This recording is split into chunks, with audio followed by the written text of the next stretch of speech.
The medieval marriage bed was not always a place of rest. It was often cold, narrow, and above all, watched. Not by the heavens, though priests claimed otherwise, but by neighbours, servants, in-laws, and the law. Marriage in the Middle Ages was not rooted in affection or chemistry.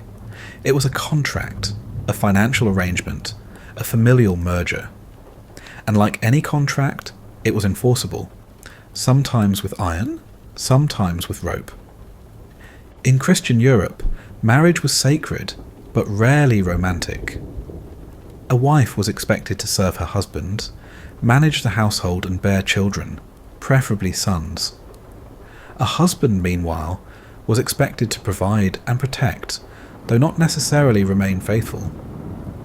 Fidelity was a one-sided virtue, enforced with threats and ropes if necessary. The wife who wandered was not just sinful, she was criminal. You didn't need to be caught in the act.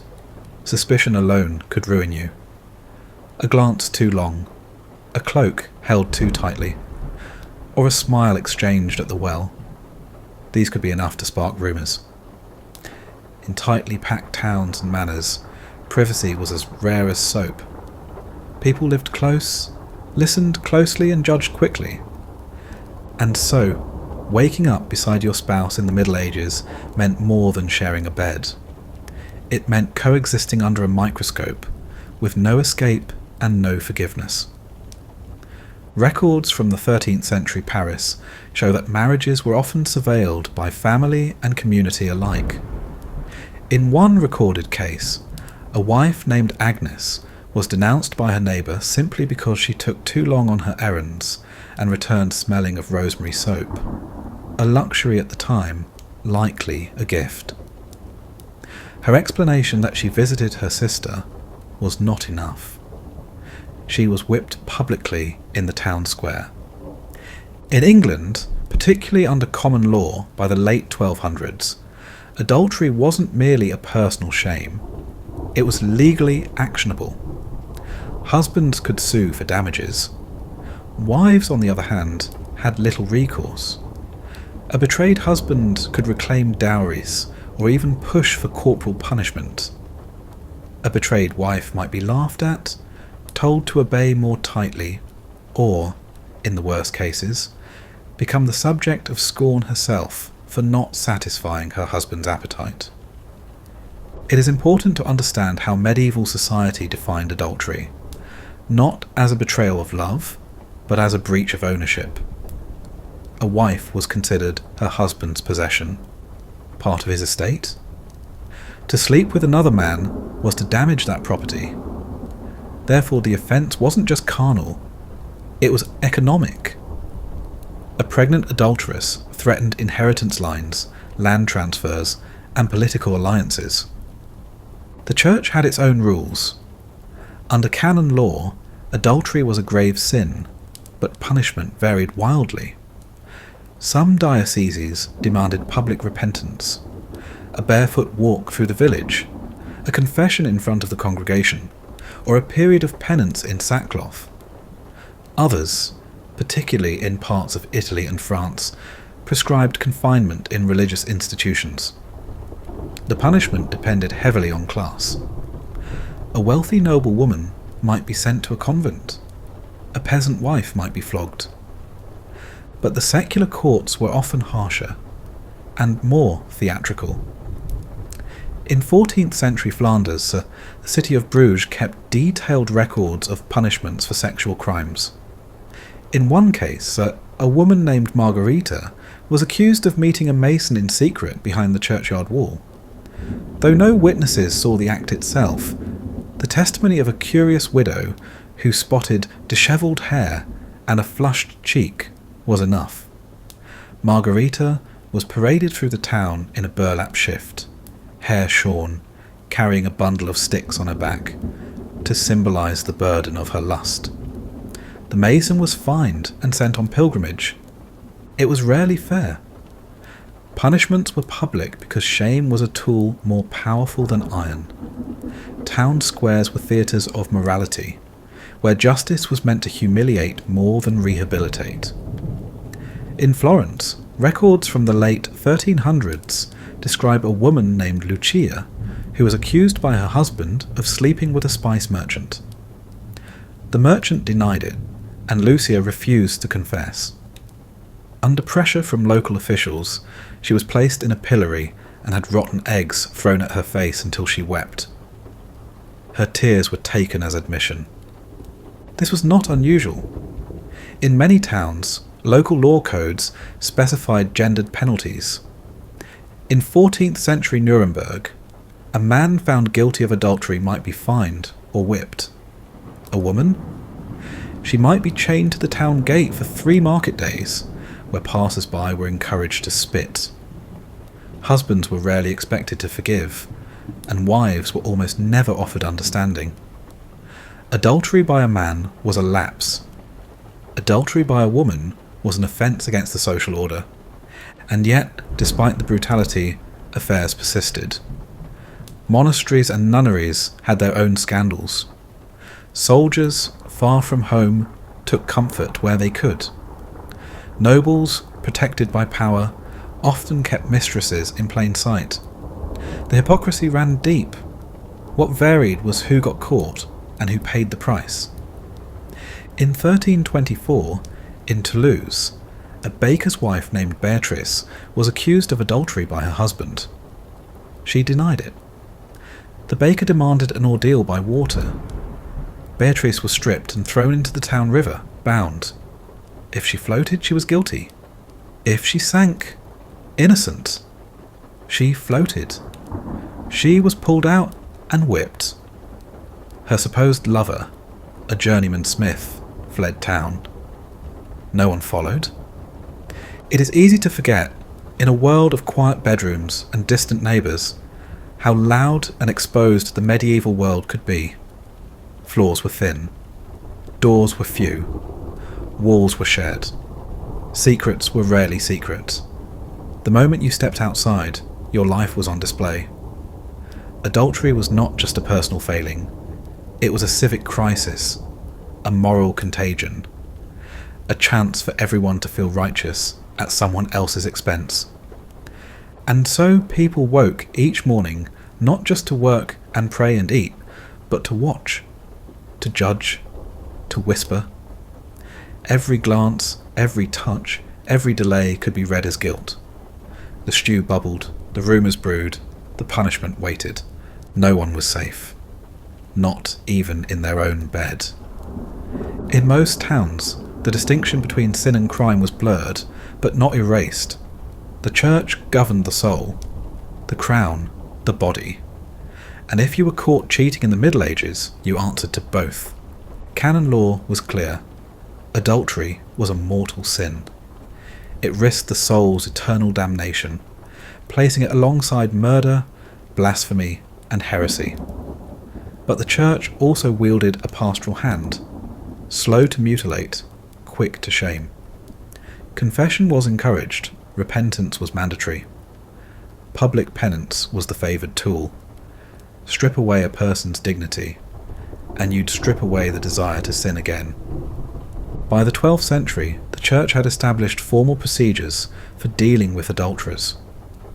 A woman might be summoned before an ecclesiastical court, ordered to fast for weeks, to recite psalms barefoot in church, or to undergo pilgrimage as a sign of spiritual cleansing. Sometimes she would be made to stand at the church door, in her undergarments, holding a candle, asking forgiveness from all who entered.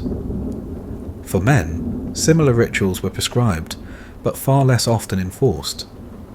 Yet while the church may have preferred the slow burn of shame, secular authorities leaned towards spectacle and deterrence. In regions of the Holy Roman Empire, city ordinances treated adultery as a civic offence, punishable by fines, floggings, and sometimes disfigurement. The law code of Hamburg in the 14th century included a specific clause. If a man be found in the bed of another man's wife, let him be gelded, or else pay 30 silver marks. The choice was often his, if he had the coin.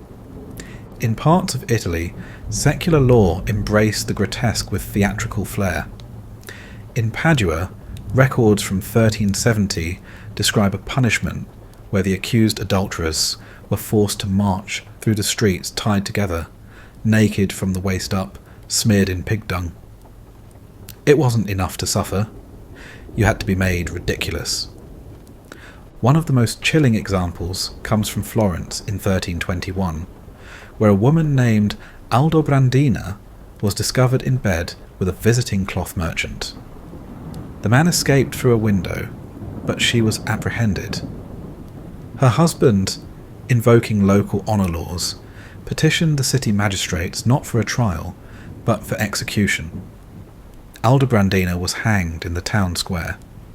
The rope snapped halfway through, and she was left dangling awkwardly, still alive. The crowd laughed. A new rope was fetched. These were not isolated incidents. City statutes across Europe left little room for nuance. In 13th century Barcelona, a man caught with another's wife could be dragged through the streets with a chain around his neck, his genitals bound with thorns.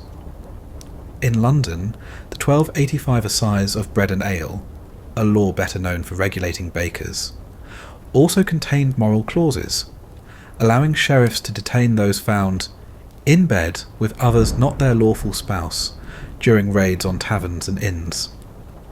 The tavern was often ground zero for such accusations. Drunkenness, dim lighting, and warm bread attracted trouble. A 14th century London record tells of a married barmaid named Joan who was accused of entertaining 2 dock workers in the same night. She denied the charge, but the sheriff's clerk wrote, "Her laughter was her guilt." She was locked in the stocks for 2 nights, and a bucket of spoiled fish was dumped over her head each morning. Where you lived determined what would happen next. In more lenient municipalities, especially in France and the Low Countries, adultery could sometimes be settled by payment or exile. In stricter towns, however, punishment was brutal. Some statutes allowed for flogging with stinging nettles. Others prescribed the infamous brank, a metal cage placed over the head with a sharp tongue piece, used primarily on women accused of gossip or promiscuity. But legal punishment was only part of the pain. The real punishment often came after. Exile from one's family, shunning by the parish, permanent damage to reputation. In the countryside, superstition only added to the suffering. Cheating was seen as a spiritual infection. Wives accused of adultery might be denied holy water, barred from the Eucharist, or even declared unclean in the eyes of their neighbours. In some regions of Bohemia, women suspected of cheating were required to stand outside the village well at dawn and declare their innocence 3 days in a row, or the water would be considered spoiled by their sin. And then there was the ordeal. When evidence was thin and gossip thick, courts, especially church courts, resorted to divine intervention. In a German village near Worms, a woman named Liesel was accused of adultery by her sister-in-law. With no witnesses, the court demanded a trial by boiling water. Liesel was made to plunge her arm into a cauldron of scalding water to retrieve a pebble. Her arm was then wrapped and sealed. If the burn festered after 3 days, she was guilty. It festered. She was sentenced to 6 months in a Benedictine convent, where she died shortly after. Even royalty weren't spared when political tides turned. In 1314, the infamous Tour de Nesle affair rocked the French monarchy. King Philip IV's 3 daughters-in-law were accused of adultery with 2 Norman knights. The allegations came from Isabella of France, wife to Edward II of England and daughter of Philip. 2 of the women were found guilty, had their heads shaved, and were imprisoned in harsh conditions. One died of illness, another survived only through years of confinement. The knights? They were flayed alive and hanged. That such brutality was deployed at the highest levels of power only reinforced the danger for common folk. If queens could be punished so severely, what chance did a tanner's wife or a shepherd's daughter have? All this was made worse by the fact that proof was flexible. Witness testimony was often enough. The word of a neighbour carried weight. A landlord could accuse a tenant to remove them. A jealous wife could denounce a rival. Once the accusation stuck, the truth became irrelevant. Punishment was more about preserving appearances than serving justice. In time, secular and ecclesiastical authorities occasionally clashed over who had the right to punish. In 15th century Cologne, a woman convicted of adultery by the bishop's court was seized by town officials mid-penance and forced to repeat the ordeal in the civil square, double humiliation for a single charge. Her name, Anna, was etched into the wall near the stocks with a crude drawing of a naked woman. It remained there for years. The deeper truth beneath these punishments was this: adultery wasn't feared for its emotional betrayal, but for its power to unravel systems. Inheritance, lineage, land, and legitimacy were all at stake. A pregnant wife who carried the wrong man's child could wreck generations of legal claims. A mistress elevated to wife could disrupt alliances. A scandal, if left unchecked, could upend the careful lattice of control that held feudal life together. And so the punishment had to be excessive, public, memorable. A warning carved into flesh, shouted from rooftops, whispered in every alley. Not just don't cheat, but don't get caught. Because in the Middle Ages, justice did not ask for balance. It asked for a spectacle. Before courts were summoned or ropes were tied, the first blade of punishment often came from the tongue. Gossip was the heartbeat of medieval life. Fast, cruel, and sticky. It moved quicker than carts, louder than bells, and carried more weight than parchment. In towns where privacy was a luxury and doors barely held out the wind, a woman's reputation could be destroyed with a whisper. Peasants didn't need clerics to declare sin, nor judges to pronounce guilt. If a wife lingered too long in the baker's stall, if a husband's apprentice left her hut just after dawn, that was enough. The village spoke, the air thickened. The children watched their mother get fewer smiles. Bread cost more. Milk tasted sour. Punishment, in these cases, didn't begin with law. It began with exclusion. In 14th century York, there is record of a cooper's wife named Eleanor, who was accused of improper conduct with a flax merchant. No one claimed to have seen them together, yet when the merchant left town, the gossip remained. Her family's stall was ignored for days. Her children were mocked at the church steps. Eventually, her husband had to pay the town reeve a sum for the restoration of peace. No trial, no proof. Just the slow social death of rumour. The structure of medieval towns only encouraged such watching. Homes were small, overcrowded, and porous. Walls were thin, often shared. Outhouses were communal. Wells were gathering places. A man who visited the wrong alley at the wrong hour could be seen by half the neighbourhood. The town was a stage, and every alley a trap. Women especially were vulnerable to the charge of adultery for simply being seen. A widow with unkempt hair. A maid with flushed cheeks. A wife whose laugh rang too freely in the marketplace. Any of these could spark suspicion. The 13th century Le Ménagier de Paris, a popular book of domestic advice, instructed husbands to keep wives indoors as much as possible. The idle woman is the devil's plaything. Her feet should not know the street. It was advice many followed. Yet even silence and obedience couldn't always shield a woman.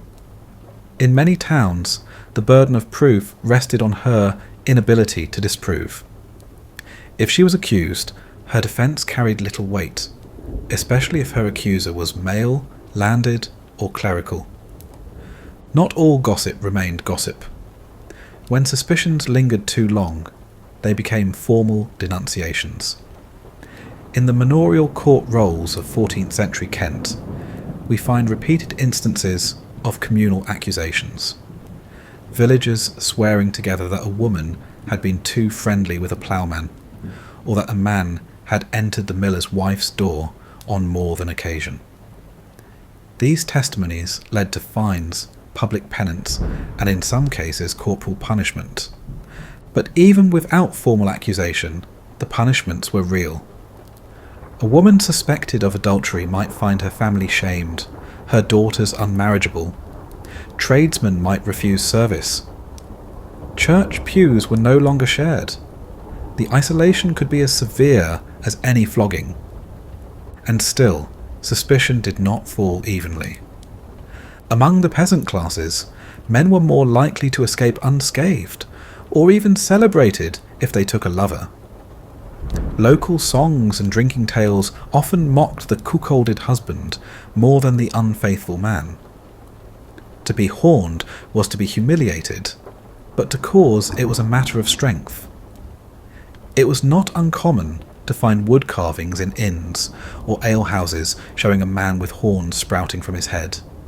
A vulgar joke at the expense of some unlucky husband. The woman, however, faced no such humour. For her, the consequence was not symbolic. It was immediate and bodily.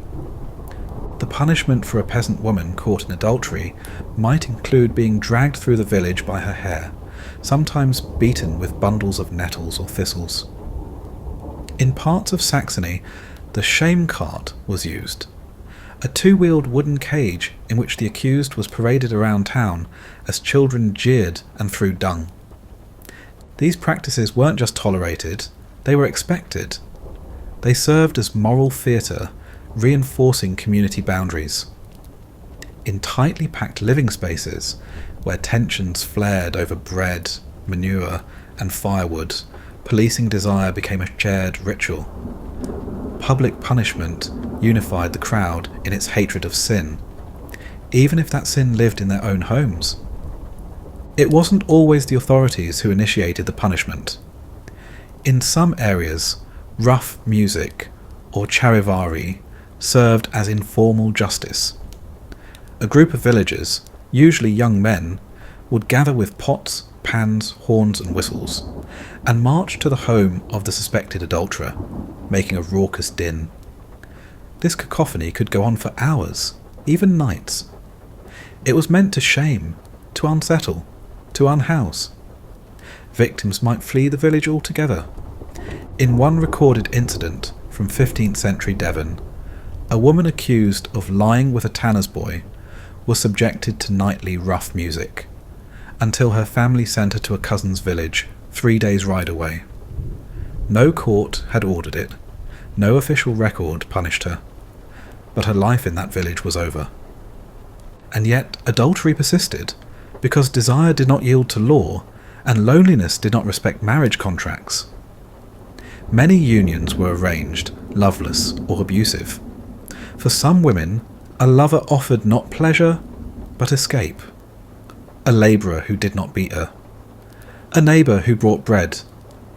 These affairs were rarely romantic, and often desperate. The risk was enormous. But sometimes it seemed worth it.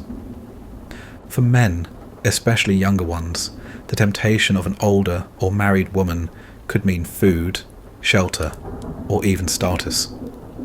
In agrarian economies, where land was everything, even the whisper of favour from a landowner's wife could make or break a man's season. But these liaisons always left a trail. A jealous servant, a missing ham, a candle lit too long past curfew. And in a world trained to sniff out scandal, it didn't take much. Suspicion was enough. By the time the rumour reached the parish priest or the Lord Steward, the village had already passed judgment. What came next, whether pillory, stocks, exile, or silence, was just confirmation. And all the while, the stew still simmered. The fields still needed tending. Life did not stop for shame. Only the faces changed. When suspicion turned to certainty, when the whispered rumour gained enough traction to reach the local steward, bishop, or magistrate, adultery in the Middle Ages crossed from social sin into legal spectacle. And if gossip was loud, trials were louder. The process of adjudicating adultery was complex, uneven, and often cruel. Depending on where you stood, in village, town, or principality, you might be judged by a feudal lord, a bishop's court, or a royal tribunal. What they shared was this: once accused, you had very little chance of walking away unscathed. In the ecclesiastical courts, proceedings typically began with public accusations and proofs that would be laughable by modern standards. Testimonies about someone being seen with hair undone or smiling after vespers could be damning. Canon law technically required some evidence, but witness statements and circumstantial details sufficed. Defendants were rarely granted representation. Cross-examination was minimal, the outcome often predetermined. In 1312, in the city of Rouen, a woman named Isabeau was brought before the Archbishop's court on suspicion of adultery with a local mason. The charge? A servant had seen her adjusting her bodice after an afternoon visit. No act was witnessed, no confession given, but the court deemed her too evasive. She was sentenced to 40 days of penance, including barefoot processions through the cathedral nave. The mason, who insisted he'd merely helped her move a table, was fined a full month's wages and forced to make a public apology to the woman's husband. In the secular courts, punishments were harsher. Women were branded, men were castrated, and in some towns, both were hanged. One of the most notorious cases comes from Bologna in 1383, where a merchant's wife named Margherita was accused of adultery with her husband's apprentice. She was arrested, stripped, and tortured until she confessed. Her lover was beaten until unconscious. Both were sentenced to death. But the method was theatrical. They were tied together, back to back, and burned in a public square while clerics chanted psalms. The husband, watching from a raised platform, was praised for his mercy in not demanding a longer, slower death. This was justice, medieval style, not designed to restore harmony, but to burn the lesson into public memory. And yet, despite overwhelming odds, a few accused individuals did resist, and occasionally they won. Take the case of Hiltrude of Trier, a washerwoman accused in 1415 by her landlord, who claimed she had brought a man into her lodgings late at night. Hiltrude refused to confess. Instead, she demanded a formal trial, citing her right under local town law. Her defence? She had hosted her sick brother. The court was sceptical. But when Hiltrude produced testimony from a nun who had once taken her in as a child, affirming her character, and 2 witnesses who confirmed the man's identity, the charges were dropped. Hiltrude became something of a folk figure, praised in local verse as she who would not kneel. But hers was a rare case. Most accused lacked the literacy, connections, or courage to fight back. For noble women, things were trickier still. Their affairs threatened not just household peace, but dynastic legitimacy. A bastard child could throw an entire inheritance into question. The 14th century case of Marguerite of Burgundy is one of the most famous. Married to Louis X of France, she was accused of adultery in the infamous Tour de Nesle affair. 2 of her sisters-in-law were implicated alongside her. The charges came from Isabella of France, her sister-in-law, who had noticed that embroidered purses she'd gifted them ended up in the hands of Norman knights. An investigation revealed a clandestine affair in the Tour de Nesle, a tower in Paris where Marguerite allegedly met her lover. The fallout was catastrophic. The knights were tortured until they confessed, then executed, castrated and flayed before being hanged. Marguerite was imprisoned in Chateau Gaillard. She died there a year later under suspicious circumstances, likely smothered on royal orders. Not all royal affairs ended in death. Some ended in quiet exile. Others were hidden entirely. Records show that Edward IV of England had numerous mistresses, but few were ever officially acknowledged. When women of status were involved, the court often worked harder to silence than to punish. Among the lower classes, however, discretion was a luxury no one could afford. In 15th century Flanders, a weaver named Thiers was caught in bed with his neighbour's wife. He pleaded that it was a misunderstanding, that he had come to borrow a torch and tripped. The court laughed. So did the crowd.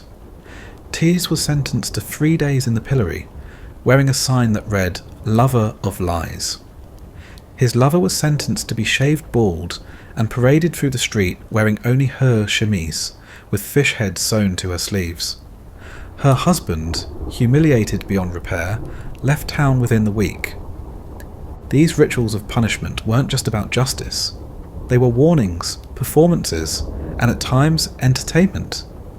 Public justice was the theatre of the medieval world, a stage upon which sin could be mocked and virtue reaffirmed. Whether you were innocent or not hardly mattered. What mattered was that someone paid. In the rarest cases, resistance came not from the accused, but from the community. In a German village near Ulm, a woman named Greta was accused by a local knight of enticing his steward. But Greta's neighbours testified en masse that she was honest, pious, and generous. The knight's reputation, already stained by past abuses, made him suspect. The local bishop intervened and dismissed the case. Greta remained in the village, the knight did not. Such reversals were vanishingly rare, but they remind us that beneath the brutality of medieval law was a deep undercurrent of community politics, reputation, and alliance. Not every trial was fair. Not every sentence was just. But not every outcome was inevitable. Still, most who were accused, especially women, did not have Greta's luck. They faced punishment swift and merciless. Their names erased from family memory. Their bodies marked, broken, or vanished. And if the courts didn't get them, the townsfolk did. Because once the verdict was in, and the punishment handed down, the scar remained. The shame lived on in every corner glance, every muttered prayer, every unspoken insult. The law could punish the act, but society punished the person. In medieval Europe, fidelity was not only a matter of morality, it was tightly stitched into the fabric of law, economy, and class. And in many cases quite literally stitched. What one wore could betray one's status, and sometimes one's sins. Adultery, like much else in the Middle Ages, was punished not just with the lash or the stock, but with the needle, the coin, and the gaze of everyone around you. Sumptuary laws, the regulations that dictated what people could wear based on their social class, played a surprisingly intimate role in controlling and exposing moral behaviour. These laws weren't just about vanity, they were about keeping people in their place, visibly and unforgettably. A wife caught in adultery might find herself forced to wear distinct clothing, marking her shame, a torn veil, a patched bodice, or even a hood dyed a vulgar yellow, signalling corruption to all who passed.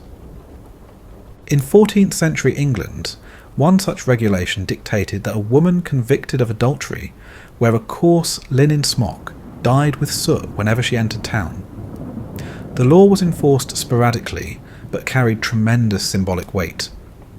Clothing, like marriage, was both uniform and uniformity. It showed who you were, and more importantly, who you were not allowed to pretend to be. This policing of fabric extended even to fabrics of speech and movement.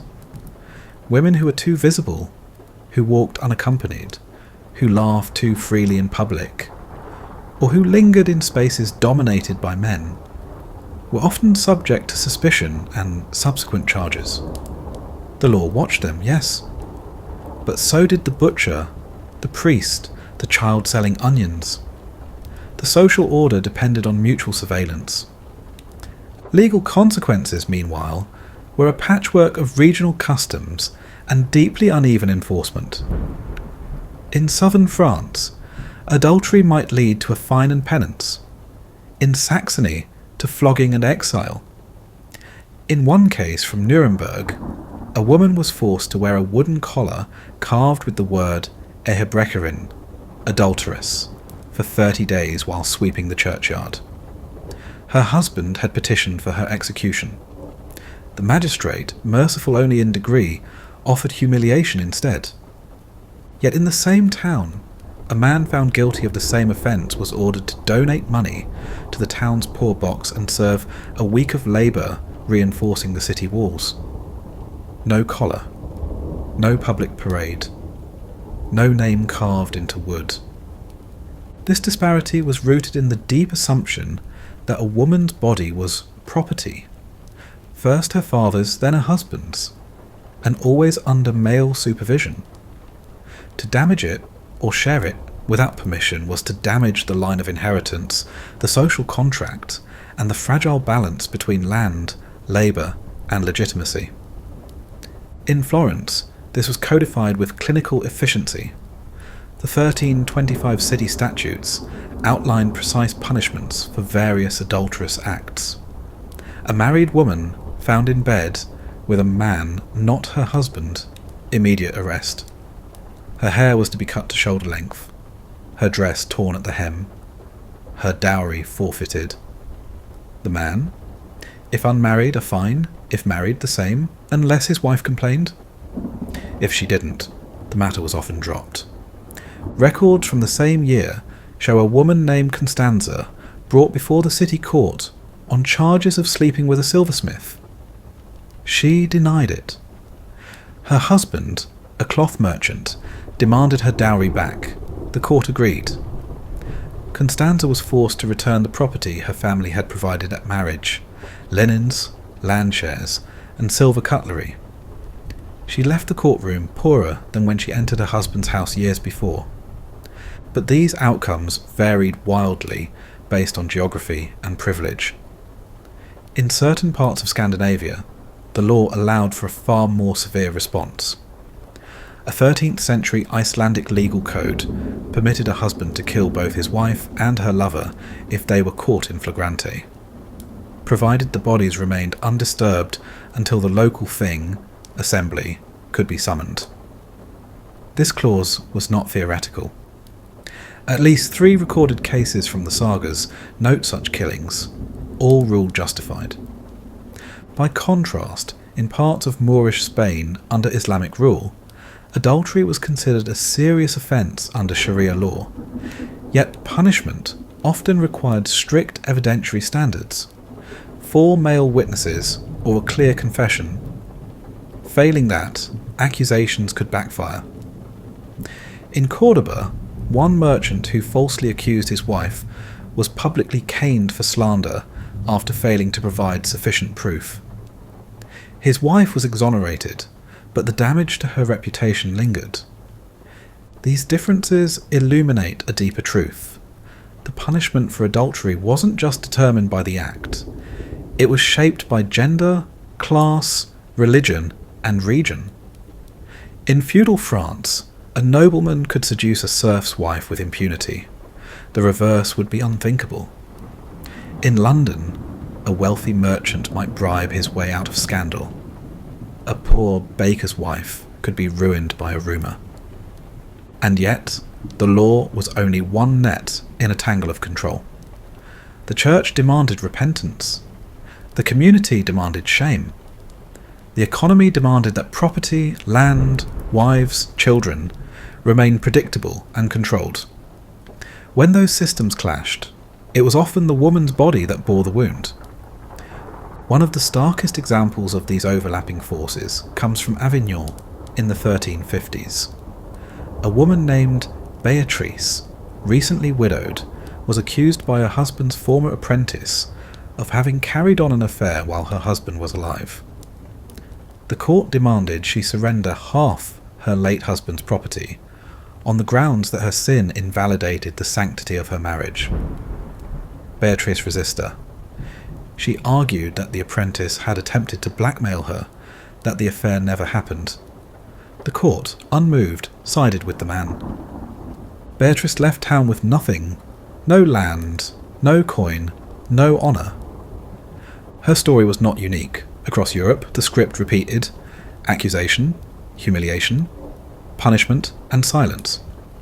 The instruments changed. Sometimes a rope, sometimes a letter, sometimes a hood dyed red. But the outcome was consistent. Adultery was punished not merely as betrayal of love, but as an offence against order, hierarchy, and control. And so the laws persisted, written in parchment and in practice, enforced in blood, tears, and the silent retreat of the condemned. In the Middle Ages, punishment was not merely a private reckoning. It was a performance, loud, choreographed, and meant to be remembered. When someone was caught cheating, the act may have happened behind closed doors, but the consequences were aired in the public square, with the entire town as audience. There were no whispers then, no corners to hide in, no subtle removal from polite society. Adultery, once exposed, became a lesson in shame, and that lesson came in many forms, each tailored to inflict maximum humiliation while reminding everyone else of the cost of crossing invisible lines. The most recognisable tool in this theatre was the pillory, a wooden frame set at eye level in the town square with holes for the head and hands. The convicted would be locked inside for hours or days, exposed to the elements and the anger of the crowd. Rotten vegetables, animal dung, and even stones were common projectiles. But the worst assaults came from words, jeers, curses, chants, threats, and accusations.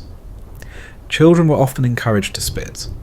In 14th century London, the pillory was used so frequently for cases of moral offence that the city hired a dedicated pillory clerk to manage its schedule and maintenance.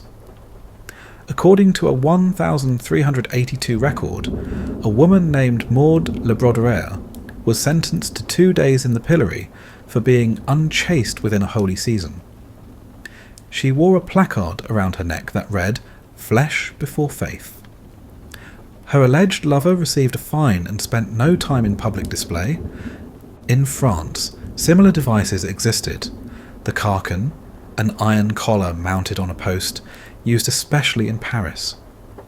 Convicted women were often chained by the neck and left to stand before the public in disgrace. One account from 1396 describes a woman left in the carcan outside Notre Dame for 3 full days. She was allowed no food, and passers-by were permitted to mock her openly. It was not uncommon for onlookers to dip their fingers in chamber pots and smear filth onto the iron collar as they passed. But the spectacle didn't stop at stocks and pillories. Clothing was often weaponized to mark a person as fallen. A convicted adulteress might be forced to wear a distinct garment, a chemise cut low to expose her shoulders, or dyed in garish colours like saffron or scarlet. Some were made to wear donkey ears. Others had symbolic tokens sewn onto their clothes, a pair of interlocked rings, a broken heart, or even a crude phallus. In some regions, a woman might be shaved bald and paraded through town to the beat of a drum. These rituals were carefully designed. Each symbol told a story. Each parade reinforced a hierarchy. The woman, publicly broken, stood as a warning to others, especially young girls, widows and wives, thought to be too free with their steps. In German-speaking towns, the practice of Schandmantel, or coat of shame, was used. This was a heavy iron tunic, shaped like a bell, which the convicted person was forced to wear while standing on a wooden platform. It weighed so much it cut into the shoulders. Inside, it was rough with metal burrs. The condemned would stand until their legs gave out. It was painful. It was humiliating. And it was considered merciful compared to flogging. The cruelty wasn't always official. Often, the worst punishments came from the community itself. In many towns, adulterers were subjected to rough music, or charivari. As described earlier, villagers would gather with pans, horns, and drums, creating an unbearable din outside the home of the accused. In some places, they constructed effigies of the lovers, mock dolls, grotesquely exaggerated, and paraded them through the streets before burning them in a public square. In Tuscany, these rituals took on near theatrical proportions. One preserved account tells of a man who was caught sleeping with the wife of a blacksmith. The townspeople tied the man to a wooden cart, painted his body with soot and flour, and forced him to sing a mockery of a marriage vow as he was pulled through every street. His lover, meanwhile, was forced to watch, held at the town gate, wearing a bridal veil soaked in urine. In these moments, the line between justice and cruelty disappeared. What mattered was the performance, the message. The punishment had to be visible, memorable, communal. It had to sting deep enough to prevent others from following. The church, for its part, often looked the other way. While it officially condemned cruelty, it also saw these public rituals as deterrents. And in many cases, clergy helped orchestrate the symbolism, approving penitential garb, delivering sermons about fallen women, or praying over those bound for the pillory. Even when punishments were private, a confession, a penance, an imposed pilgrimage, they were rarely quiet. The penitent often had to declare their guilt aloud in front of the congregation, walk barefoot to a shrine, or serve meals to the poor, wearing sackcloth. Some churches even required that penitent adulterers be barred from Holy Communion for a full year, their exclusion noted weekly by the parish priest. Children, too, were used in these rituals. In many regions, young boys were encouraged to throw stones at women marked for shame. This wasn't just tolerated, it was intended to bind the next generation to the moral code. One German law from the 1400s instructed that boys over 10 may be led to the square, that they may learn early to fear dishonour. But no amount of shame fully prevented adultery. Despite the pillories and punishments, the world remained human. People still longed, still strayed, still risked everything for a moment of escape. What changed was not desire, but discretion. After enough parades and spittings, people learned to hide better, to whisper softer, to choose partners outside the reach of the town gate. And yet, even the most secret of affairs could be undone by a single misstep. A token dropped, a servant overheard, a child born with the wrong nose. In a society where bloodlines were sacred and shame was permanent, one slip could unravel entire lives. Which is why the theatre had to continue. Every beating, every march, every stoning. It reminded the village that order must be upheld, that women must be watched, that men must be feared, that bodies must obey the law. And so the crowds gathered again and again to watch someone else's ruin, just as long as it wasn't their own. For all its moral authority, the medieval church was not immune to the same desires it claimed to police.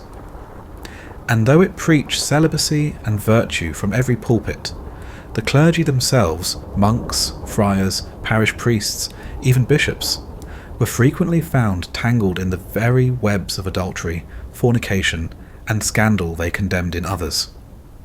The tension was as old as the rules themselves. By the 12th century, the Gregorian reforms had codified clerical celibacy in the Roman Catholic Church, prohibiting marriage and sexual relations for priests and monks. But enforcement was uneven, and temptation, as always, was persistent.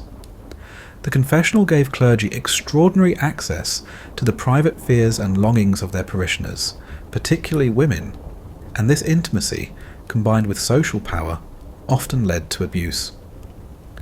In many towns, it was an open secret that certain priests took concubines or seduced young widows under the guise of offering spiritual comfort. Some claimed divine authority, others simply took advantage of their immunity from secular law, and when they were caught, the consequences, if any, were generally softer than those dealt to the laity. A particularly well-documented case comes from 14th century Ghent, where a Franciscan friar named Petrus was discovered keeping a woman named Marthe in his lodgings.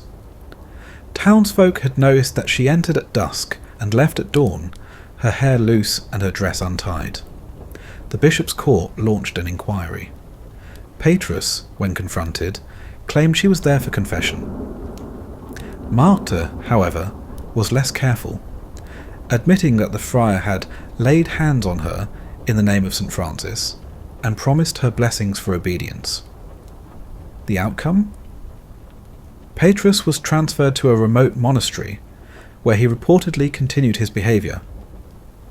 Marthe was excommunicated, then readmitted after 6 months of public penance. This pattern repeated across Europe. Clergy who violated their vows often faced reassignment rather than removal. Their lovers, on the other hand, faced public humiliation, social ostracism, and sometimes corporal punishment. The logic was clear. The priest was a shepherd who had stumbled, the woman a wolf in the fold. In England, records from the Diocese of Lincoln showed dozens of priests censured for keeping half women, unmarried women who lived in the rectory and cooked, cleaned, and often shared the bed. Some were dismissed after warnings. Others continued for years, only attracting notice when the relationships produced children. One case in 1372 tells of a priest named Thomas of Barford, who kept a local alewife in his home and fathered 2 children with her. When parishioners complained, the bishop issued a formal reprimand. Thomas was told to remove the occasion of sin. He sent the woman away. The children stayed. The situation could become more volatile when clerical lovers were already married to other men.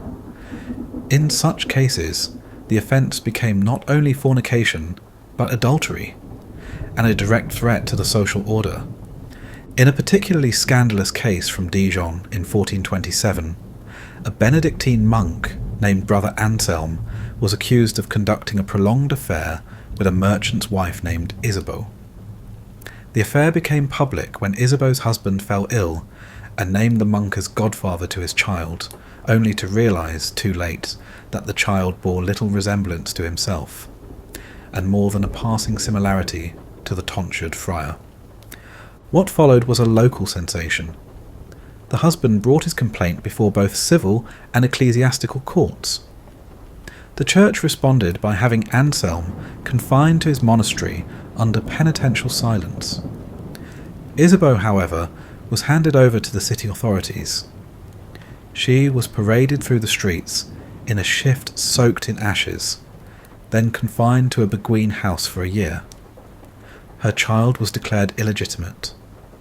Despite the church's official stance on celibacy, some clergy went to great lengths to maintain their relationships. In remote parishes or poor dioceses, bishops often turned a blind eye in exchange for continued service and payment of dues. And in towns where the priest was one of the few literate men, his authority often eclipsed any scandal. In parts of rural Castile, oral histories recall padres de corral, pasture priests, so named because they kept small farmsteads with unofficial wives and children, living essentially as married men under the cassock. Though officially forbidden, their communities accepted the arrangement as long as the priest performed his duties, paid his taxes, and kept the family out of sight. Still, not all clerical misconduct was tolerated. In more tightly governed cathedral towns, where the bishop's eye was close, adultery or seduction could bring harsh discipline. In 1298, Pope Boniface VIII issued the decree Periculoso, reinforcing the need for nuns to be cloistered and protected from the temptations of roaming monks. The fact that such a decree was needed speaks volumes. One chilling case involved a group of Augustinian canons in Cologne accused of frequenting the nearby convent under false pretenses. A visiting papal inspector found evidence of secret letters, hidden doors, and one nun who had given birth in secret. The baby was smothered by the mother and buried beneath the floorboards. When discovered, she was sentenced to perpetual enclosure in a windowless cell. The canons were quietly reassigned. No formal charges were brought. Even when confronted with undeniable proof, church authorities often acted to protect their own. This policy wasn't limited to the Middle Ages, but during this period it was often justified as preserving the sanctity of the institution. If the sin was exposed, the argument went, faith itself could be damaged. That meant silencing victims, dismissing complaints, or more often, punishing the women involved while sparing the men in robes. But the hypocrisy did not go unnoticed. In villages, towns, and even among some reformist clergy, resentment toward this double standard simmered. Popular ballads mocked lustful monks and their rosaries of lies. Woodcuts from the late 1400s depict caricatures of priests fondling women while preaching, their feet literally in the fire. In one Flemish image, a friar is shown holding a Bible in one hand and a woman's breast in the other. The caption reads, "He tends the flock." Satire became a kind of secular revenge, a way for the powerless to bite back. Still, it rarely changed the structure. The church remained powerful, its agents shielded, its victims rarely heard. Adultery committed by a priest could be cloaked in repentance, or redirected as temptation by the woman. And so the roles repeated. The confessor became the seducer. The sinner became the scapegoat. All in the name of salvation. While many adulterers in the Middle Ages faced public humiliation or social exile, others endured fates far worse. In the harsher corners of medieval law and custom, adultery could cost not just dignity or coin, but blood, flesh, and life. The punishments, though less frequent than branding or penance, were real. When mercy gave way to wrath, the results were final. The most extreme retributions were often rooted in ideas of honour, particularly masculine honour. A man's reputation, in law and culture, was tied to his household's chastity, especially his wife's. A stain on her virtue was considered a wound to his name, a theft of his property, a challenge to his authority. And when justice was sought, it wasn't always through the courts. Some jurisdictions codified this vengeance into law. In 13th century Castile, the Siete Partidas, a legal code compiled under King Alfonso de Quex, explicitly allowed a husband to kill his wife and her lover if they were caught in the act, provided he acted immediately. The logic, the shock of betrayal justified lethal response. The law was even specific in its phrasing. If he kills them while they lie together, and he finds them so, he shall not be punished. But if he waited, deliberated, or sought help, the killing was considered murder. This provision was echoed in parts of Italy and southern France, particularly under local feudal customs. In some city-states, including Florence, the so-called honour killings were not only tolerated but quietly encouraged, especially if the husband was of good standing. One of the most notorious cases comes from 15th century Florence. a butcher named Lorenzo returned home early and found his wife with a cooper's apprentice. He strangled her with a dishcloth and decapitated the apprentice with a meat cleaver. He then carried both bodies to the public square and laid them at the steps of the magistrate's hall. When questioned, Lorenzo claimed his honour had been violated. He was fined for disturbing the peace, but not charged with murder. Such outcomes were not anomalies. In many regions, the burden of shame fell so heavily on the betrayed spouse that the authorities saw violent revenge as restoring balance. The Holy Roman Empire had similar provisions. In the Sachsenspiegel, a German law code from the 13th century, adultery was categorized under blutting, a blood offence. The code permitted the husband to kill his wife and her lover if caught together. And again, the same stipulation applied, only in the moment. Premeditation invalidated the privilege. Punishments from official courts could be no less brutal. In Hungary in 1394, a noblewoman named Erzsébet was convicted of adultery with a stable hand. The court ruled that her betrayal endangered the lineage of noble blood. Her punishment? Public stoning. Her lover was dragged by horses through the village before being dismembered. Both sentences were carried out in front of the entire town, with a priest offering prayers for their lost souls between screams. Records from late medieval Brabant mention multiple cases in which adulterers were mutilated, ears cut off, noses slit, fingers removed. These were not only physical punishments, but social branding. A disfigured face told the world that the bearer had strayed, lied, or touched what was forbidden. Some towns even adopted symbolic forms of mutilation. In Basel, a woman found guilty of adultery in 1442 was paraded through the town with her tongue pierced by a metal spike and bound to her chin with thread. She could not speak, could not protest, could only walk, while children threw stones at her feet. In Scotland, particularly under border law, justice was often swifter and more personal. Clan customs occasionally permitted the execution of adulterous women by drowning, often in the shallows of a river or loch.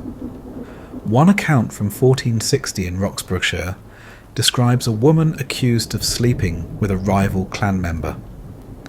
Her husband and brothers tied her to a wooden frame, walked her into the water, and held her down until she stopped moving.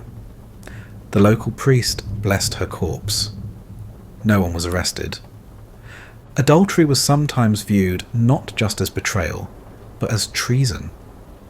Among the nobility, this was especially true when the woman in question was of royal or noble blood. Because her childbearing had political consequences, an unfaithful noblewoman could be accused of undermining alliances, bloodlines, or even sovereignty itself. This was the charge brought against Margaret Pomeroy in 1470, a noblewoman from Devon. She was accused of adultery with a knight while her husband was at war. Though the affair was never conclusively proven, she was imprisoned by her brother-in-law in Berry Pomeroy Castle. She remained there for over 20 years, dying in captivity. Her cell, damp and cold, was bricked up. Visitors to the ruins today still speak of her ghost. But the law did not always side with husbands. In rare cases, especially when a woman was wealthy or politically connected, the tables could turn. In 1398, a man named Geoffroy of Rouen was accused of adultery with a nobleman's wife. The nobleman demanded execution, but the woman's family intervened, claiming she had been coerced. The court declared Geoffroy guilty of defiling a lady of honour. He was dragged through the streets behind a donkey, beaten with rods, and eventually hanged. The woman entered a convent. She died 10 years later, remembered in her abbey's records as pious, if imperfect. That phrase, pious, if imperfect, may well apply to the entire system. for beneath the brutal punishments lay a tangled mass of contradictions. The church taught forgiveness, but allowed for execution. The courts demanded evidence, but accepted gossip. Society idolised chastity, but punished only the unchaste who got caught. And still, affairs persisted. Secret letters were passed. Lovers met at wells. Windows were left open on warm nights. Because behind every law, every punishment, there remained the ache of human longing. But if you were caught, if the wrong door creaked or the wrong eyes lingered, what followed was not a conversation, but a sentence. Not a scolding, but a scar. In the Middle Ages, to cheat was to gamble, and when the dice rolled wrong, the price was not regret. It was ruin. Adultery in the Middle Ages was not punished equally. The law might speak of virtue and vice, but enforcement bowed always to wealth, title and favour. A nobleman's desire was often reframed as romantic folly, a merchant's indiscretion as private misfortune. But for the women they touched and the men they crossed, the price could be catastrophic. Medieval society was built on hierarchy, divinely sanctioned, rigid, and visible in every stitch of clothing, every bend of the knee. When it came to sexual misconduct, this hierarchy did more than influence the outcome. It determined the very frame of the story. A king's mistress might become legend. A peasant girl caught in his bed might vanish from history altogether. Royal households were rife with affairs. Kings had mistresses so openly that entire courts were built around them. Charles VI of France, during his lucid intervals, lavished wealth and titles on his favourites. Charles II of Navarre was known for visiting convents under false names. In England, Edward III kept Alice Perrers at court well after his queen's death, granting her lands and influence. She was reviled by the public, blamed for manipulating the king, and eventually exiled, not for adultery, but for daring to exert power. The double standard was absolute. Male infidelity, especially among the elite, was treated as natural, even expected. Chroniclers might tut, but they rarely condemned. One 15th century English monk wrote of a nobleman's extramarital exploits. He loved with a generous heart, and wandered as men of flesh are wont to do. That same monk, in another passage, described a married woman accused of adultery as a vessel cracked by the devil's breath. Even when noblemen were caught in public scandal, their reputations could recover. In 1320, Count Otto of Habsburg was discovered maintaining a long-term affair with the wife of a minor knight. When her husband confronted the count, he was imprisoned for insulting a superior.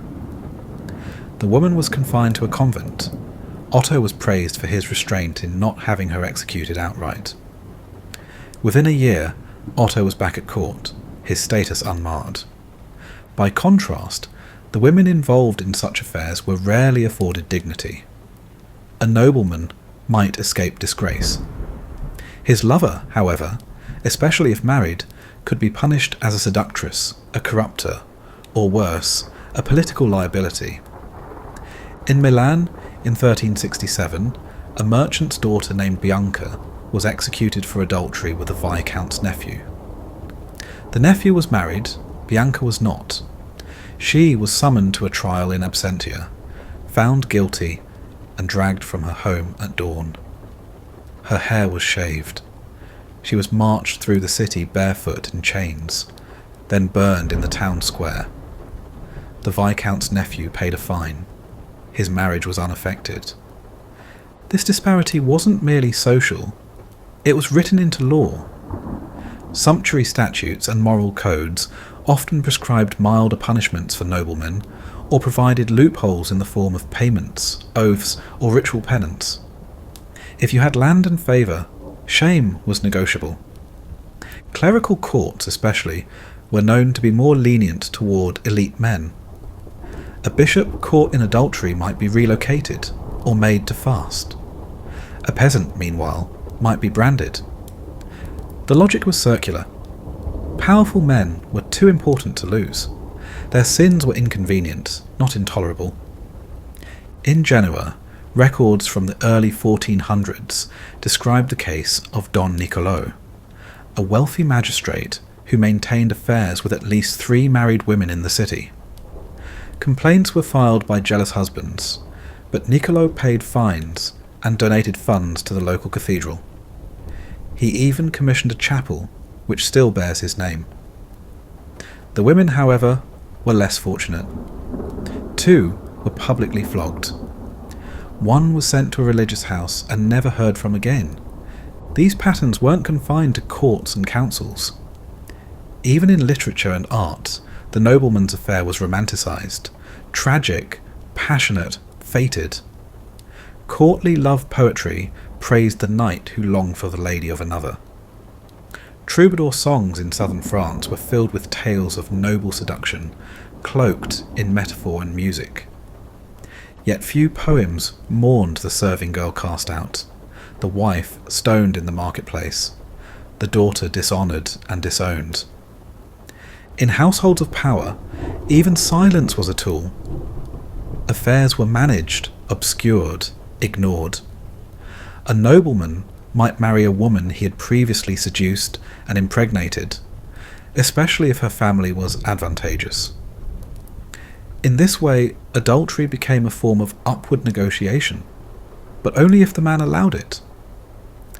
The case of Eleanor Cobham, Duchess of Gloucester, in 15th century England illustrates the dangers of political entanglement. Accused not of adultery, but of treasonous sorcery, attempting to gain influence through dark arts, her relationships and romantic history were paraded before the court. Though her guilt was questionable, her proximity to power made her a target.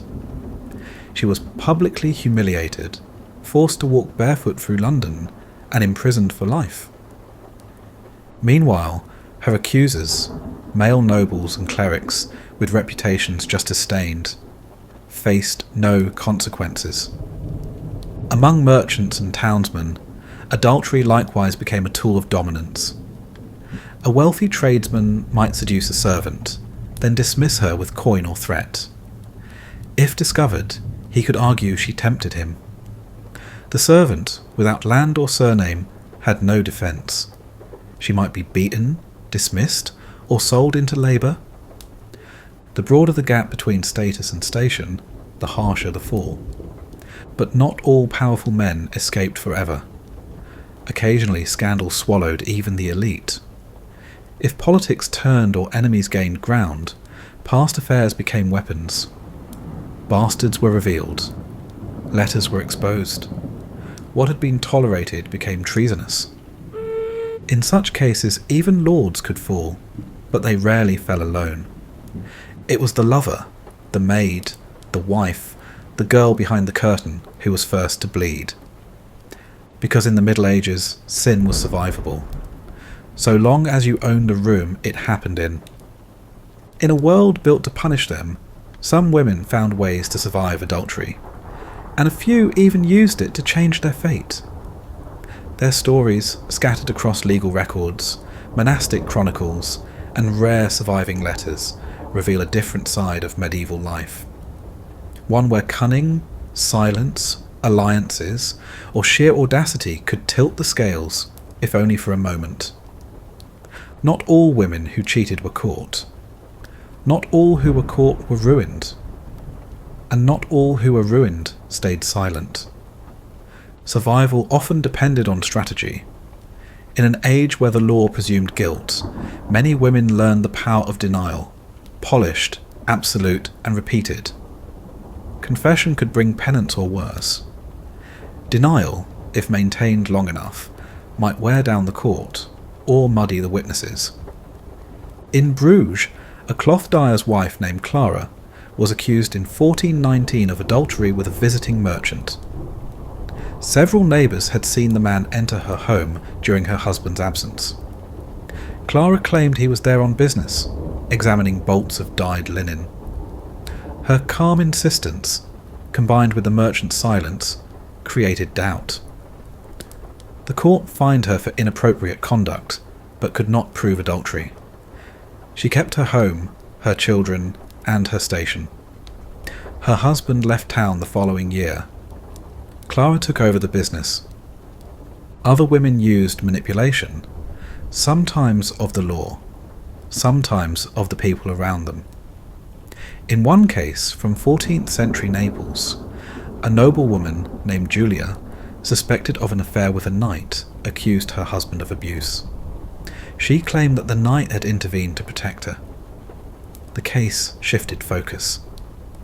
The husband, already unpopular at court, was stripped of several holdings for endangering a lady of rank. The affair, never proven, faded from record. Julia remained in her estate until her death, wealthy and free. Then there were women who turned to darker tools: bribes, blackmail, poison. In Prague, in 1431, a washerwoman named Katerina was discovered in a long-term affair with a baker. When the baker attempted to end the relationship, Katerina threatened to expose his smuggling practices, illegal flour hoarding during a grain shortage. He fled the city. Katerina, arrested weeks later, confessed under duress to lying with a man not her husband. But the judge, impressed by her boldness, or perhaps sympathetic to her poverty, reduced her punishment to public penance. In Paris, one infamous case involved a midwife named Isabel who served noble clients. It was said she carried messages between lovers, concealed pregnancies, and knew how to induce miscarriages with herbs. In 1398, she was brought before an ecclesiastical court after being named in a noblewoman's confession. Isabel refused to speak. No evidence was found in her home. She was released. Within a year, she was back in business. A few women used their lover's power for protection. If the man was wealthy enough, connected enough, or skilled in negotiation, a discreet arrangement could be struck. A bribe to the judge, a donation to the church, a quiet reassignment of the offended husband to distant lands. These outcomes were rare, but they happened. Sometimes, the affair itself became a weapon of leverage. If a woman carried the child of a powerful man, she might demand support. In Bologna, a courtesan named Cecilia bore the son of a high-ranking magistrate. She used the boy as proof of their bond, securing a modest estate on the city's outskirts. Years later, when the magistrate's political enemies tried to discredit him, it was Cecilia who defended his name before the council. She was no longer a scandal. She was a loyal voice. But survival did not always require seduction or strategy. Sometimes it came from sisterhood. In the town of Lübeck, a woman named Greta was accused of infidelity by a rival family who sought her husband's land. Greta's friends, all women, rallied to her defence. They provided alibis, challenged witnesses, and lobbied the bishop's court. Their coordinated efforts confused the proceedings so thoroughly that the case was dropped for lack of clarity. Greta kept her home, and her husband gained new respect. The accusing family lost influence. There are even a few recorded cases of women winning through sheer legal insight. In 14th century Siena, a merchant's daughter named Fiorenza was married off at 16. By 20, she had begun a secret relationship with a university student. When discovered, her father attempted to have her annulled and imprisoned. Fiorenza, however, presented a petition arguing that her marriage had never been legally consummated and that she had never taken her wedding vows freely. The court, recognizing certain irregularities in the record, nullified the marriage. Fiorenza was sent to a convent, but not as punishment, as a resident laywoman. She later became the abbess. Such victories were rare, hard-won, and often partial.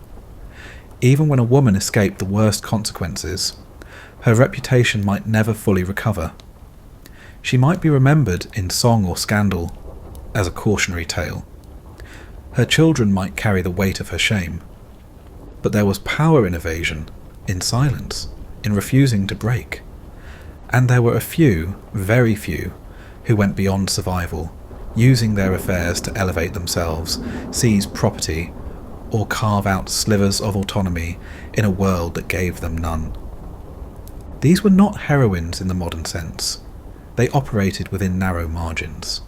They made choices under threat of ruin.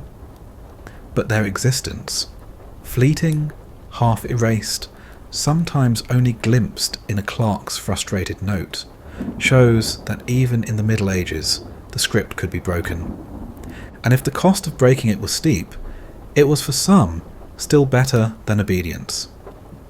If public punishments were designed to shame and deter, private vengeance was about honour, raw, personal, and sometimes immediate. When adultery was discovered in the Middle Ages, the courts were not always the first to respond. Husbands, brothers and fathers often took matters into their own hands. And when they did, the results could be swift, brutal, and blood-soaked. Among the merchant and rural middle classes, men with just enough standing to feel ownership, but not enough power to bribe their way out, adultery was often treated as a challenge to authority. The betrayal was not simply sexual, it was existential. A man's household was his miniature kingdom, and if someone trespassed, he was expected to punish the offender, or be seen as weak. In 14th century Flanders, a tanner named Willem returned home early from a trading trip to find his wife in bed with a journeyman. He said nothing. The next day, while the young man passed through the tannery, Willem slipped a strip of wet leather around his neck and pulled it tight. The man died within minutes. Willem then turned himself in and was fined heavily but released. His defence? He stole my name in my house. The magistrate accepted it as provocation. This was not an anomaly. In towns like Augsburg, Rouen, and York, local courts regularly considered mitigating circumstances when husbands committed violence against suspected lovers. If the killing happened in the heat of discovery, it might be downgraded to manslaughter, or even excused entirely. The same mercy was rarely extended to wives. In Genoa, in 1374, a woman named Caterina was found guilty of striking her husband after he accused her of infidelity. She claimed he had beat her first, that his accusation was a lie. The court disagreed. She was sentenced to 10 lashes and permanent expulsion from the city. Her husband, though known for keeping a concubine, was praised for his righteous suspicion. But vengeance wasn't always legal, or even visible. Some betrayed men turned poison, hiring apothecaries or cunning women to brew quiet retribution. Others sought out thugs to punish suspected lovers in back alleys or marketplaces. In many towns, it was whispered that a man might endure a cuckolding for a time, but that his wrath would eventually find its mark. A particularly grim case comes from Carcassonne in the early 1400s.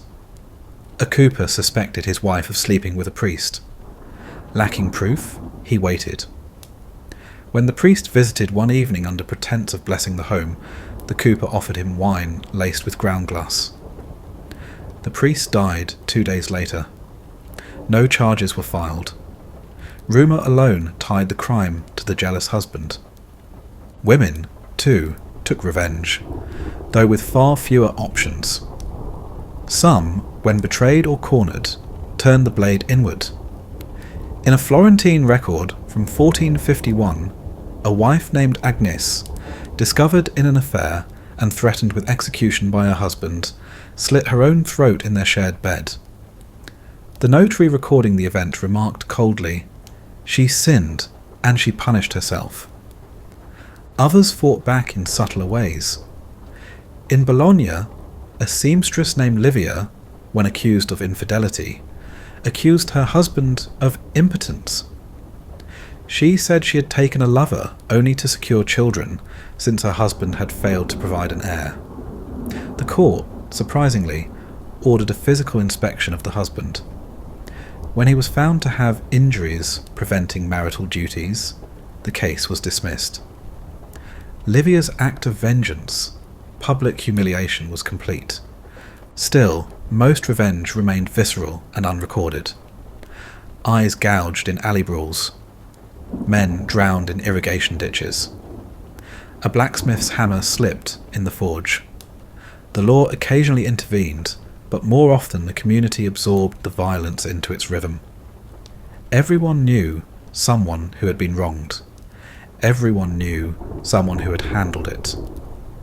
In some regions, duels were permitted as a way to resolve accusations, especially in the Germanic lands.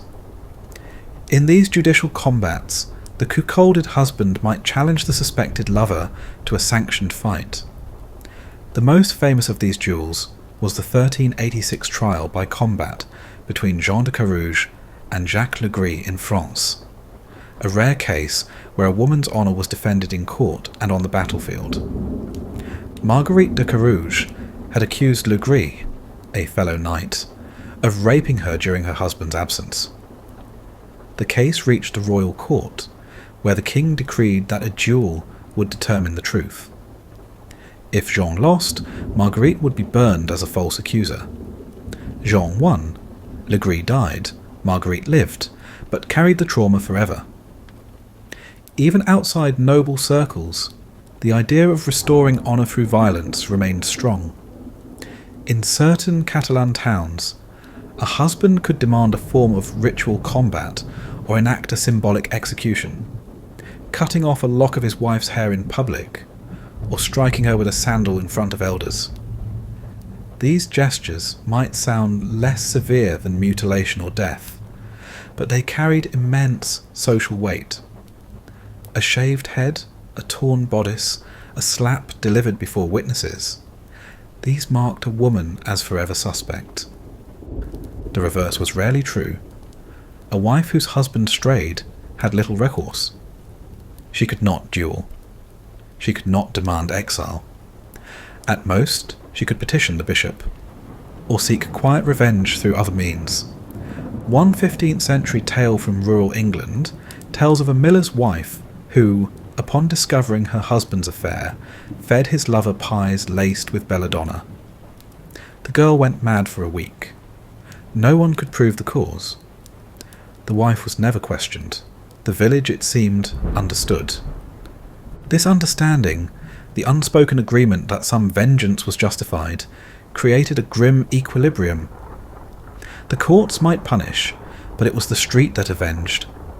And when punishment came too slowly, people found their own means to balance the scales. In the end, the body was both the battleground and the weapon. Honour, pain, silence and retribution, they all lived there. And once the blade was drawn, there was rarely room for reason. Because in the Middle Ages, justice could be bought, but vengeance needed only the will to act. Adultery in the Middle Ages rarely ruined just two people. The consequences spilled outward, like muddy water down a narrow alley, filling doorways, soaking into walls, staining everyone nearby. Servants were dismissed. Children were mocked. Brothers stopped speaking. The shame of infidelity, once exposed, did not stop at the bedpost. It clung to households, names, and bloodlines. At the centre of this fallout were the servants, the maids, pages, cooks, grooms, who knew everything before the courts did. In noble and bourgeois homes, these lower-ranking witnesses often bore the weight of suspicion and secrecy. If their mistress was discovered in an affair, the question followed, who let him in? Who stood guard at the stairs? Who poured the wine? In many cities, simply knowing of an affair and saying nothing was grounds for punishment. In Venice, a law from 1391 allowed a master to fine or flog any servant who abetted the dishonouring of the house. The wording was vague. Abetting could mean opening a door. It could mean keeping silent. It could mean nothing more than glancing in the wrong direction at the wrong time. In one case from Florence in 1433, a maid named Philomena was accused of helping her mistress conduct a secret affair with a goldsmith. Philomena denied it. She claimed she was cleaning the cellar while they met. The court believed her mistress's husband. Philomena was whipped publicly and dismissed without wages. She vanished from the records. This wasn't rare. Servants were the first to be cast out, scapegoats for the sins of their masters. In some cases, they were forced to testify.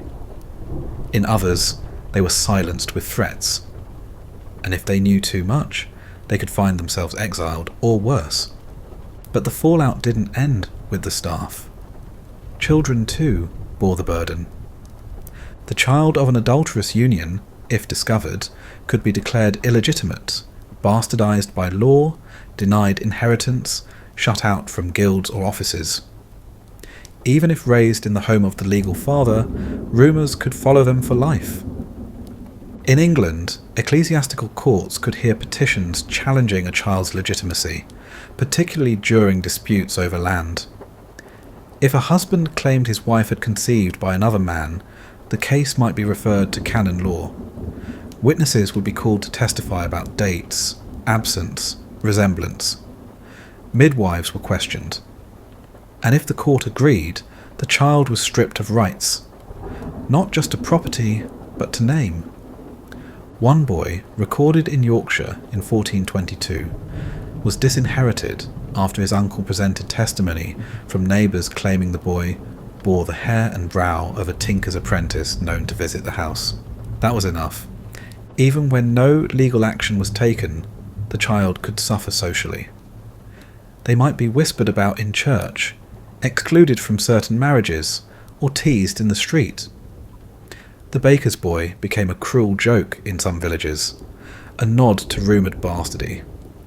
Daughters fared no better. A girl whose mother had been publicly punished for adultery might find herself unmatchable. One scandal was enough to taint an entire family's future. Fathers, if they remained, became paranoid. Brothers became cruel. Families broke under the weight. And it wasn't just nuclear families. Extended kin were drawn in too. In many towns, collective reputation mattered more than individual guilt. If a woman was caught in adultery, her parents might be fined for failing to raise her properly. Her siblings might lose dowry offers. Her cousins might be shunned at the local tavern. In Strasbourg, a 15th century case involved a merchant's daughter accused of sleeping with a travelling friar. Her uncle, who had arranged her marriage, was fined by the guild for damaging the reputation of his trade. The betrothal was called off. Her cousin, apprenticed to a vintner, was released from his contract 2 weeks later. The stain spread far and fast. Entire households could be dismantled. A wife cast out left behind not just linens and trinkets, but networks. The miller who extended credit, the baker who offered soft loaves, the neighbour who watched her child. Once dishonoured, those ties snapped. The house grew colder. Even landlords and tenants weren't safe. In some regions, lodging an adulterous couple, or even someone accused of such, could result in eviction or fines. In Frankfurt, a widowed landlady was forced to shutter her boarding house after it was revealed that 2 of her lodgers were carrying on an affair. The lodgers were fined and expelled. The landlady, though unaware, was ordered to pay the moral cost. Religion offered little comfort. While the church prescribed forgiveness in theory, its practice was often disciplinary. Whole families could be subjected to public penance if the adultery was seen as reflective of household corruption.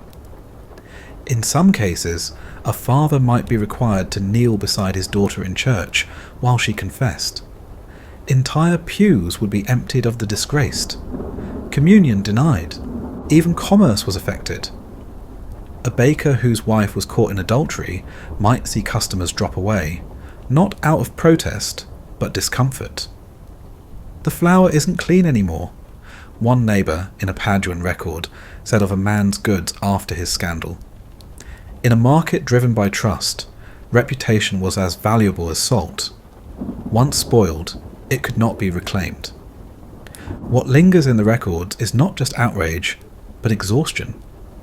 Adultery, once revealed, created burdens that outlasted the affair itself. The lovers might escape, die, or repent. But those left behind, the children, the maids, the cousins and customers, were left to sweep up the pieces. In this way, adultery was not simply a private sin. It was a social disease, treated with isolation and amputation, and even those who had never touched the flame were burned by its embers.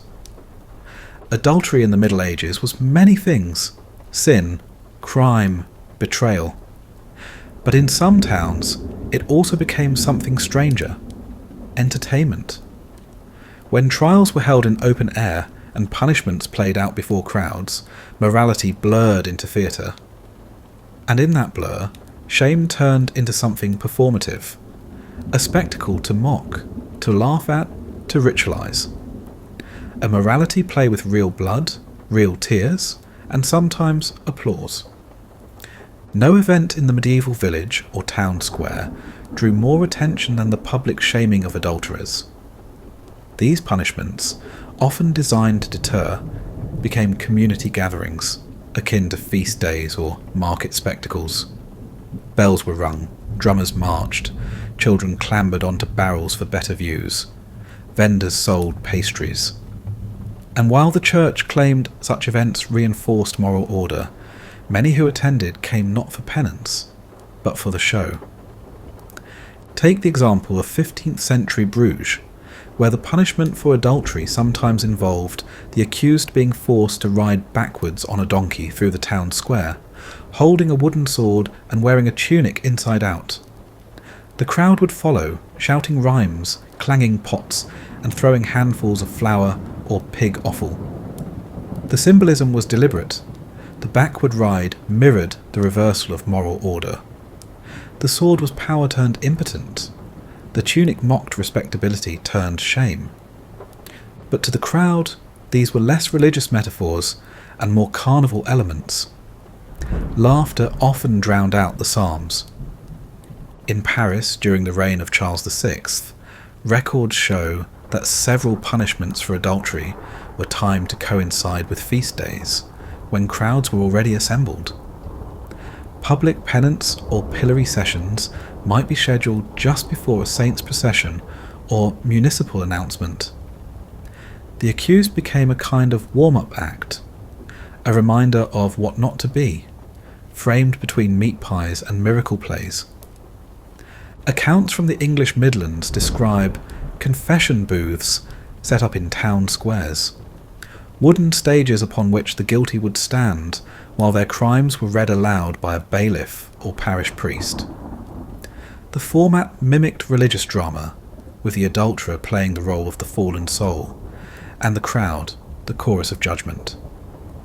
In some towns, volunteers were assigned to shout pre-written insults, turning the event into semi-scripted humiliation.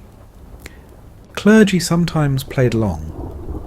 In one recorded instance from Norwich in 1397, a priest delivered a sermon atop the stocks, directly above a woman sentenced for adultery. He gestured to her shaved head as he preached about the wages of sin, comparing her to the whore of Babylon. Meanwhile, townsfolk laughed and passed ale. In Germany, satirical rituals called Schandspiele, shame plays, were staged around cases of adultery, especially when they involved prominent citizens. Local troops would reenact the scandal using exaggerated masks, puppets, and bawdy songs. The cuckolded husband might be portrayed as a braying donkey. The unfaithful wife as a clucking hen, the lover, often, as a wolf in monk's robes. These shame plays were not formally sanctioned, but they weren't stopped either. Authorities understood their purpose, ridicule reinforced obedience, and few lessons stuck better than those set to rhyme. The pillory, too, became a stage. Those sentenced for adultery were sometimes placed there with props meant to mock them. A man might be chained beside a sign that read, "Trusted the maid too well." A woman might be tied to a wooden post with stuffed animals pinned to her bodice, each labelled with a name. In one Flemish town, an adulterous pair were forced to hold hands for an hour while their neighbours danced in a circle around them, singing a parody of a wedding hymn. Humour was part of the punishment. So was discomfort. The laughter of others replaced the lash. But not all public shame was spontaneous. In some cities, especially those under strong civic control, these spectacles were carefully choreographed.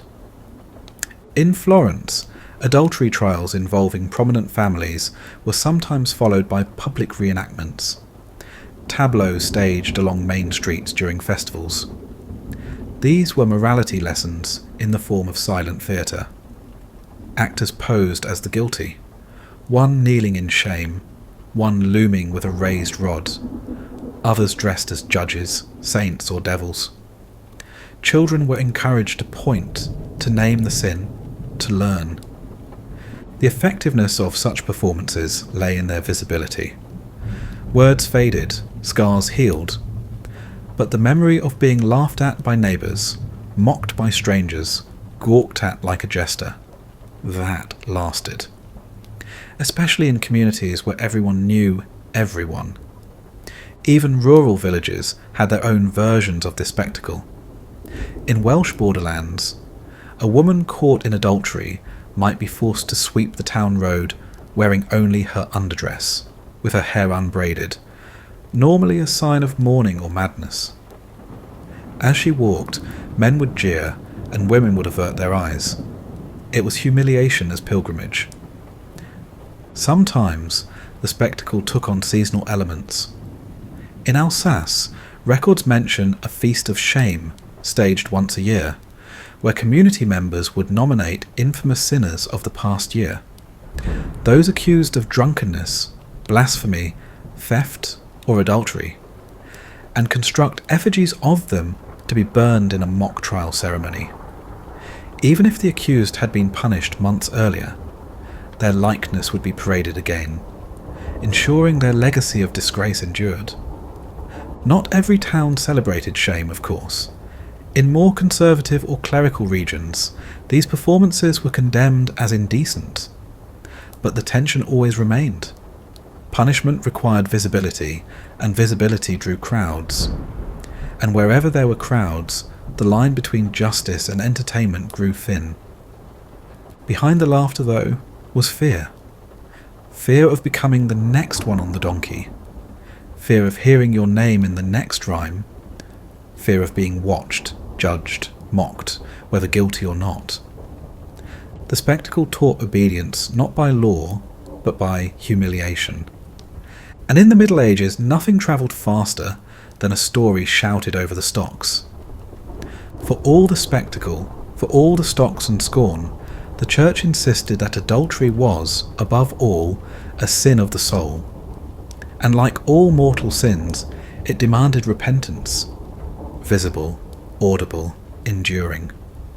Redemption was technically possible, even promised, but the road to it was narrow, steep, and paved with humiliation. In the medieval mind, the body sinned, but the soul suffered, and so the body had to be humbled for the soul to be saved. Confession was the first step. In theory, it was private. In practice, it often wasn't. A man or woman who admitted to adultery in the confessional might be granted absolution, but not without penance. In many cases, priests were required to assign a visible form of repentance, public fasting, prolonged silence, or displays of self-denial. and if the adultery had become known outside the confessional, public penance was virtually guaranteed. One example from the 13th century England outlines a woman's punishment for a prolonged betrayal of marriage. Her priest prescribed 40 days of fasting on bread and water, attendance at daily mass with head uncovered, and 3 barefoot processions through the churchyard while holding a scourge across her back. Not to be used, only carried. The symbolism was plain. She bore the tool of her own correction. In French dioceses, canonical penances could include a year-long prohibition from taking the Eucharist, during which the sinner was to remain seated at the back of the church, on her knees, head bowed, separate from the faithful. These seating penalties made her visible week after week. Everyone saw her shame. Monks and priests, especially in reformist circles, preached that adultery corroded the soul like rust on iron. It stained not only the sinner, but the community. And because the church also served as the record keeper of life, such stains were often permanent. Ecclesiastical registers noted sins as part of a person's moral biography. A priest who heard your confession might be gone in 5 years, but your reputation, now inked in the parish book, would not.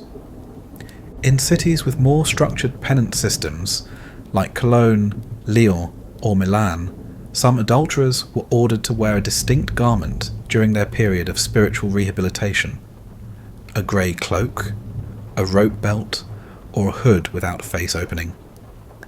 Others had to carry a candle during every religious procession, as if permanently mourning their virtue. Worse still were the public recitations. In parts of Poland and Bohemia, penitents were sometimes made to stand before the congregation and recite a prayer written by the priest, acknowledging their sin, their regret, and their plea for forgiveness. These confessions were formulaic. Phrases like, "I betrayed the trust of my holy union," and "I gave my body to the tempter." But hearing them aloud made the congregation complicit in the repentance. There were prayers to cleanse the body too. Manuals of penance included liturgies for the restoration of chastity, to be spoken by both priest and sinner. Some included language borrowed from exorcisms, invoking the casting out of lust like a demon. "Depart, foul desire," one 14th century ritual commanded, "leave this flesh and trouble it no more." But spiritual purification did not erase social consequence. Even after fulfilling penance, many found their old lives closed to them. Their marriages were strained, if they continued at all. Their social status was lowered. They might be barred from certain guilds, excluded from neighbourhood festivals, or removed from parish leadership roles. And in some dioceses, adultery disqualified a person from being buried on hallowed ground unless additional years of penance were completed. One widow in Lübeck, upon confessing an affair that had occurred 20 years earlier, was ordered to donate her entire inheritance to the church and spend the rest of her life in a nunnery. Only then would she be restored to the earth with God's blessing. For wealthier sinners, indulgences offered a possible escape. By paying the church, either in coin or land, a penitent might receive remission of the temporal punishments associated with adultery. But this didn't erase the sin. It only softened the aftermath. The stain remained visible to others, even if heaven agreed to overlook it. Among monastics and clerics, penance could mean reassignment, enclosure, or lifetime vows of silence. A nun caught in an affair might be confined to a walled cell within the convent, a living tomb, as one chronicler described it. Meals passed through a slit, confession heard through iron bars. No voice, no touch, no name. And yet, the church clung to the idea of mercy. Stories of redeemed adulterers were sometimes shared in sermons. The woman who confessed and was spared, the knight who burned his lover's letters and returned to his wife, the couple who repented together and built a chapel. These tales served as instruction, but also as warnings. Redemption was possible, but only if you bent completely. Some theologians went further, comparing adultery to spiritual apostasy. To betray one's spouse was to betray God, whose covenant was sealed in marriage. The marital bed became a sacred altar. Violate it, and the soul needed purification like a holy relic tainted by blood. This thinking crept into everyday life. In Florence, marital rings were occasionally blessed during confession, and a priest might recommend re-exchanging them after penance, symbolizing the renewal of sacred union. Some couples obeyed. Others could not look each other in the eye. Perhaps the harshest irony of all was this: the Church offered forgiveness, but never forgetfulness. To be caught was to be marked. Even if absolved, you were no longer clean, you were forgiven. And in medieval Europe, that distinction was eternal. In the courtrooms and churches of the Middle Ages, there were rules, laws etched in parchment, customs passed through generations, decrees spoken from pulpits. But behind them all loomed a truth no statute could conceal. Adultery was not judged equally, not by the law, not by the church, and certainly not by society. The very same act, two people tangled in the same bed, could yield vastly different fates depending on whether one was a man or a woman. And more often than not, it was the woman who bore the heavier stone. In principle, both genders were condemned. Canon law declared adultery a grave sin, punishable by penance, restitution, or exclusion. Civil codes across Europe made it a crime, sometimes warranting corporal punishment or even execution. But enforcement bent sharply toward the preservation of male authority. The justification was embedded in medieval ideas about lineage, inheritance, and control. A man's infidelity might threaten moral purity, but a woman's could call into question paternity, shaking the very foundation of feudal society, which depended on clear bloodlines and property transmission. If a wife's child was not her husband's, the entire system of land, title, and legacy was compromised. Thus, female adultery wasn't just personal betrayal, it was social sabotage. And so, it demanded spectacle, suffering, and permanence. In 13th century Normandy, court records reveal that a married man who strayed with a local widow was fined 5 deniers and required to abstain from communion for 1 month. His partner was publicly whipped and sentenced to wear a veil of coarse wool for 6 months when leaving her home. No priest intervened, no protest followed. In Venice, statutes drawn in the 14th century included distinct clauses for punishing wives who betray the bed of their husband with forced confinement, while the same code allowed married men to maintain concubines in certain quarters, provided they paid an annual tax.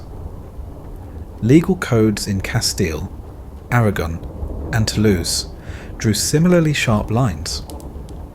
Even in cases of mutual consent, where both parties were equally involved, women were almost always the ones who were pilloried, paraded, or branded. Men, if punished at all, often paid fines, performed penance in private, or simply left town until the scandal passed. Power, once again, was currency, and men, more often, had it. The church sometimes reinforced this imbalance. Priests were more likely to preach against female temptation than male transgression. In sermons, Eve was still the root of downfall, Delilah the deceiver, Bathsheba the seductress. Women who strayed were seen not as weak, but as wicked, agents of sin, not victims of desire. The weight of suspicion itself was gendered. A woman seen smiling too often at the market, lingering too long at the well, speaking too freely with men, she risked ruin. A man, however, might wink and walk away. Her reputation was porcelain, his was parchment. This double standard even extended to physical space. In many towns, brothels were legal, regulated, and taxed. Men's infidelity was thus at times institutionalized. But a woman suspected of sleeping outside her marriage, even if for survival, faced isolation, forced labour, or exile. And yet, even within this uneven system, women endured. Some found shelter in convents. Others rebuilt lives in new towns. A few emerged stronger, scarred but unbroken. Their resilience is glimpsed only faintly in the records. A dismissed charge, a vanished name, a reappearance as godmother in a parish list years later. There were exceptions. In some regions, especially under stricter ecclesiastical oversight, men were punished publicly for infidelity. A bishop in Trier is recorded as having whipped 3 married men before the altar in 1403, that their wives might see justice done. But these moments were anomalies, not norms. And there were the quiet stories, the ones not recorded in legal or clerical script, but hinted at in the spaces between. The wife who outlived her accusers, the daughter who changed her name and escaped the stigma, the lover who disappeared into another parish and married anew. Justice was rare, but survival, imperfect, defiant, stubborn, was not. By the late Middle Ages, attitudes began to shift subtly. Urbanization, increased literacy, and evolving theological thought brought new ideas about privacy, consent, and marital intimacy. But the stain of adultery remained potent. The laws didn't change quickly. Neither did the sermons. And so, the fear endured. To be caught cheating in the Middle Ages was to risk everything. Not just the body, but the soul, the family, the future. It meant shame that clung to clothes and names. It meant punishment that could outlive the sin. And most of all, it meant becoming a story. A warning passed from mother to daughter, neighbour to neighbour, priest to penitent. A name whispered with a raised brow. A place at the feast left empty. A grave dug just outside the wall. Adultery wasn't rare. It was human. But in the Middle Ages, humanity wasn't a defence. It was the charge itself. And so, if you valued your breath, your bloodline, your place beneath the church bell, you simply did not get caught.